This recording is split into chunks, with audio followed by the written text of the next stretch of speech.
Let's talk about one of the most incredible, most precise, and honestly, most beautiful events in all of biology. We're diving in anaphase, that split second when a cell performs its great divide, yanking apart its genetic code with just breathtaking accuracy. All right, let's get into this amazing cellular dance. Okay, but before the big show begins, you gotta set the stage, and that stage is called metaphase. Look at this. This perfect lineup is called the metaphase plate. Every single chromosome, which is really just a super condensed bundle of DNA, is pulled to the cell's equator. It's held there in the state of perfect tension by these tiny fibers. It's often described as one of the most strikingly beautiful things you can see in a cell.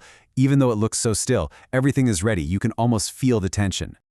So, if everything is balanced just so, poised and ready to go, what's the trigger? What's the signal that finally screams go and unleashes this incredible separation? Well, that trigger, it isn't a sound. It's a really precise chemical chain reaction. And to get what's happening, we have to look at what's holding these identical pieces of chromosome, the sister chromatids, together in the first place. The whole secret is this stuff called cohesin, and you should think of it literally like a molecular glue. It actually forms rings around the two sister chromatids, clamping them together so they can't be pulled apart too early. Without this glue, the whole system would just fail. So how does the cell get rid of the glue? It doesn't dissolve it, it cuts it. And this is the chain reaction right here. It all kicks off with a signal. That signal causes this other protein, an inhibitor called PDS1, to just be destroyed. Now, PDS1's whole job was to keep another enzyme, separase, on a leash. So with PDS1 gone, separase is finally free to do its thing. It acts like a pair of molecular scissors, finds that cohesin glue, and snip. The cords are cut. The chromatids are free. Now that the chromatids are free, the race is on. But what's really cool is that it's not just a simple pull.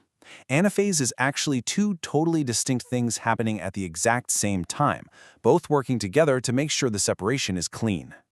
And this breaks it down perfectly. On one side, you've got anaphase A. This is the pulling. Those little microtubule ropes that are attached to the chromosomes start getting shorter, basically reeling in the chromosomes to opposite ends of the cell. But at the same time, you've got anaphase B. This is the pushing. The poles that the ropes are attached to actually move farther apart, stretching the whole cell out and creating even more space between the two new sets of DNA. And here you can see it all happening at once. The blue chromosomes are being pulled toward the red poles. That's your anaphase A. And you can also see the whole structure is getting longer, pushing those poles away from each other. That's anaphase B. It's this beautifully choreographed push and pull system. So we keep calling them ropes that are pulling the chromosomes, but how do they actually generate force? What's doing the pulling? The answer is, well, it's one of the most clever and surprising tricks in all of cell biology. It's totally the opposite of what you'd think.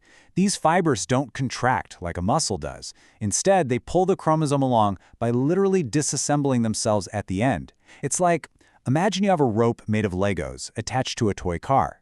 To pull the car towards you, you just start taking the Lego bricks off the end of the rope closest to you. That's what the cell does. The act of taking the rope apart is what creates the movement. So cool. And all of this leads to another big surprise. As the biologist Daniel Mazia pointed out way back in 1961, we humans tend to think that this kind of big movement must require a ton of effort. But it turns out, for a normal cell division, the actual force needed is teeny tiny. But, and this is the wild part, even though the cell only needs a tiny bit of force, the machinery it's built can generate up to 7,000 times more force than is actually required. The whole system is massively, ridiculously over-engineered for the job. Which just begs the question, right? Why? Why build a machine with that much power on tap?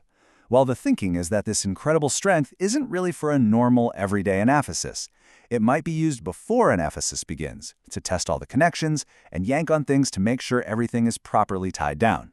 Or maybe it's a failsafe, a reserve of power to untangle any chromosomes that get stuck. It's a system that's built not for the best-case scenario, but for the worst. Okay, so the chromosomes have made it. They finished their journey to opposite sides of the cell. The race is over, but the work is not quite done. Now we have to give all this precious DNA a safe new home. See, earlier in the process, the original nucleus had to be completely taken apart. All its bits and pieces were just scattered around the cell.